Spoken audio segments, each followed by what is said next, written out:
صدف ہم جاننا چاہتے ہیں کہ درِ صدف ایمان کے ہاتھ میں جب ان کی پہلی کتاب سرمگی سکون آئی تھی تو ان کے کیا تاثرات تھے، ان کی کیا فیلنگس تھیں، تو ہم یہ جاننا چاہتے ہیں۔ اچھا، دراصل سرمگی سکون چونکہ میرا 2 سال قبل شائع کروانے کا ارادہ تھا اور اس وقت یہ نہیں ہو سکی تھی، تو شاید یہ فطری اثر ہوتا ہے کہ کوئی کام آپ کرنا چاہیں اور اس وقت نہ ہو تو بعد میں وہ چیز اس طرح سے آپ پر اثر انداز نہیں ہوتی۔ تو یہی معاملہ میرے ساتھ تھا کہ جب یہ شائع ہونے گئی تو کوئی اس طرح کی فیلنگس نہیں آئی تھی۔ البتہ مجھے خوشی تب ہوئی جب جو میرے احباب تھے، میری طالبات تھیں، میری دوستیں تھیں اور میرے مخلصین تھے، انہوں نے بھرپور خوشی کا اظہار کیا، تو اس وقت مجھے واقعی اچھا لگا کہ ہاں بھائی، اور تھوڑا اپنا رائٹر بھی لگا کہ ہاں بھائی اب ہم رائٹر بن گئے، تو اس وقت اچھا لگا تھا۔ لیکن جس وقت یہ مطلب پبلشنگ کے مراحل میں تھی، اس پر کام ہو رہا تھا اور مسلسل ہو رہا تھا،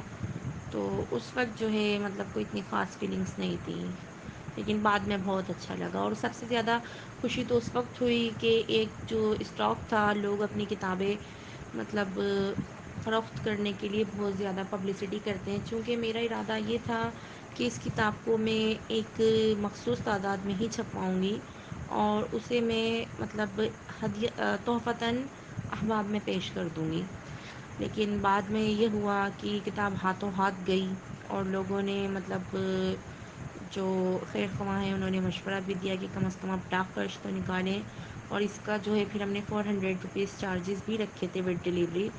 اور الحمدللہ ثم الحمدللہ کہ مطلب وہ یہ ان چارجز کے ساتھ بھی کتاب میرے پاس ختم ہو گئی ہے۔ تو یہ ایک اچھا رسپانس تھا اور مجھے اس چیز کی مطلب خوشی بھی ہوئی کہ ایک ہفتے سے لے کر 10 دن کے اندر اندر میرے پاس سے اسٹاک ختم ہو گیا تھا۔ یعنی دیر بھی صرف اس لیے ہوئی تھی کہ وہ پوسٹ کروانے میں مجھے ٹائم لگ گیا،